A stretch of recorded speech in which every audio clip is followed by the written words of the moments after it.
जब इतना आगे बढ़ चुके हैं तो बिहार का कोई बेटा ही इस व्यवस्था को सुधार सकता है।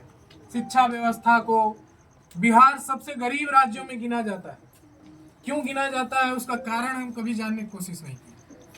तो उस चीज को समझने के लिए सबसे पहले उन्होंने पूरा समीकरण तय किया कैसे हमें क्या करना है। 2 अक्टूबर 2022 को उन्होंने प्रण लिया कि हम पूरा बिहार पैदल यात्रा करेंगे और पश्चिम चंपारण के भितिहरवा आश्रम से, जो गांधी जी की पावन भूमि कही जाती है, वहां से उन्होंने अपने इस अभियान की शुरुआत की।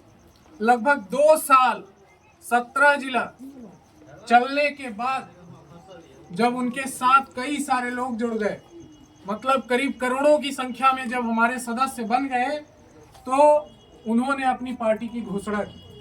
उस पार्टी की घोषणा में मैं आपसे बताना चाहूंगा कि 1 करोड़ संस्थापक सदस्यों के साथ 1 करोड़ ये हमारे साथ जो जुड़े हुए नेतागण थे, हमारे जनसुराजी साथी थे, या जो इस विचार से जरा भी मतलब रखते हैं कि हमें भाई व्यवस्था में बदलाव तो चाहिए, उन्होंने मिल करके कोई 2000, कोई 4000, कोई 5000, कोई 8-8 हजार ऐसे सदस्यों को जोड़ा, तब जाके 1 करोड़ सदस्य बने।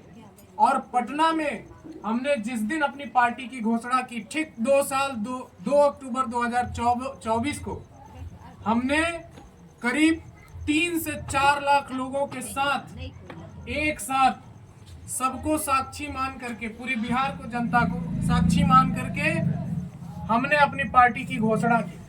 कभी भी किसी लोकतांत्रिक इतिहास में इतनी बड़ी संख्या में किसी पार्टी की घोषणा नहीं हुई। हम लोग फिर प्रोग्राम करेंगे और हमारा ये दावा है, ये और उम्मीद है आप लोगों से कि गांधी मैदान भर के दिखाएंगे।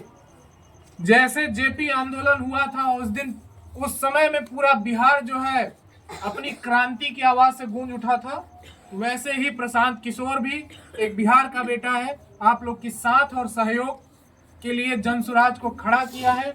आज बिहार के 534 प्रखंड में हमारी प्रखंड की कमेटी है, 38 जिलों में पूरा जिला का संगठन है,